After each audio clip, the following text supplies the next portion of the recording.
और अगर आप भी दोस्तों अपने एग्ज़ाम को यानी कि आप अपने बोर्ड एग्ज़ाम में जो पेपर देने जा रहे हैं उसको आकर्षक बनाना चाहते हैं, तो वो कौन कौन से 5 ऐसे तरीके हैं या टिप्स हैं वो मैं आज आपको बताने वाला हूँ।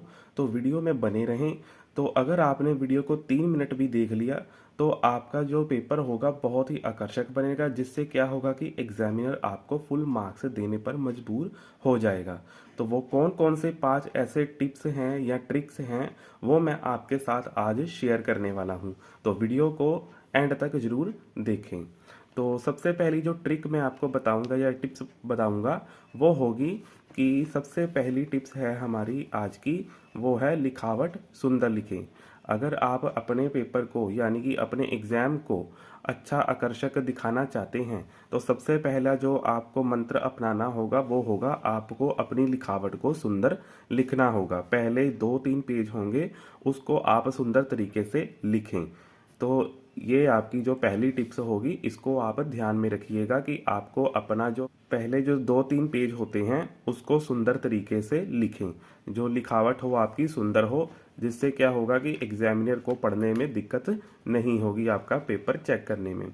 दूसरी जो ट्रिक आपको बताऊंगा या टिप बताऊंगा वो है ब्लैक प्लस ब्लू पेन का प्रयोग ही करें। देखा गया है कि अक्सर एग्जाम में बच्चे क्या करते हैं कि 2-3 पेन लेकर जाते हैं, जिससे क्या होता है कि वो रेड पेन का भी इस्तेमाल अपने पेपर में कर लेते हैं। रेड पेन का इस्तेमाल सिर्फ एग्जामिनर पेपर को चेक करने के लिए करता है। आप रेड पेन का इस्तेमाल ना करें, आप सिर्फ 2 पेन का इस्तेमाल ही करें, जिसमें पहला पेन जो होगा ब्लैक पेन होगा और दूसरा जो पेन होगा वो होगा ब्लू का। तो 2 पेन के साथ ही आप अपने पेपर को लिखें, जिससे क्या होगा कि आपका जो पेपर होगा आपका पेपर देखने में आकर्षक लगेगा। तो तीसरी जो टिप आपको बताऊंगा वो है कम शब्दों में सटीक लिखें। यानी कि अगर आपको आपके एग्जाम में आपके क्वेश्चन पेपर में अगर आपसे किसी क्वेश्चन के बारे में पूछा गया है कि आपको इसके बारे में 50 शब्दों में लिखना है, तो देखा गया है कि अक्सर बच्चे क्या करते हैं कि आता उनको है 50 शब्दों में लिखने के लिए, परंतु वो क्या करते हैं उसको और ज़्यादा लेंथी बनाने की कोशिश करते हैं।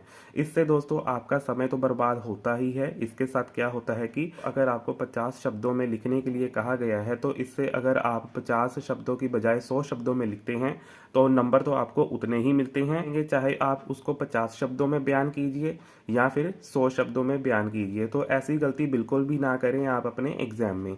तो ये जो तीसरी टिप है इसको आप फॉलो कीजिएगा, इससे क्या होगा कि आपका जो पेपर होगा आकर्षक बनेगा। चौथी टिप मैं आपको बता देता हूँ वो कौन सी है। तो चौथी टिप है हमारी अधिक कटिंग ना करें। जो पहले 2-3 पेज होते हैं मैंने आपको पहले भी बताया था, हैंड राइटिंग के साथ साथ आपको अपने जो 2-3 पेज होते हैं उसमें आपको कटिंग नहीं करनी होती है।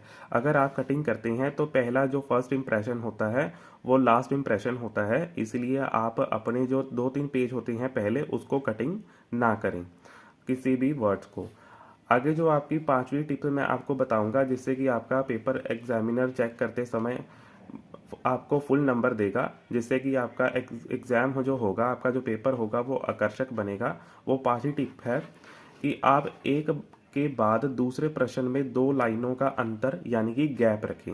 अगर आप किसी क्वेश्चन को यानी कि किसी क्वेश्चन के आंसर को ख़त्म करते हैं, मान लीजिए आपने यहाँ पर क्वेश्चन के जो आंसर है उसको यहाँ पर ख़त्म किया है, तो आप क्या करेंगे कि 1, 2 और 3 लाइनों का या 2 लाइनों का गैप छोड़कर आगे फिर उसको जो अगला क्वेश्चन है आपका उसको अटेम्प्ट करने की कोशिश कर रहे हैं। इससे क्या होगा कि दोनों जो क्वेश्चन होंगे या आंसर होंगे वो आपस में मिलेंगे नहीं। क्या होता है कि अक्सर देखा गया है कि जो एग्जामिनर होता है वो जो आपने 2 क्वेश्चन लिखे होते हैं, जो 2 क्वेश्चनों का आंसर लिखा होता है उसी को एक साथ एग्जामिनर चेक कर देता है एक ही मानकर।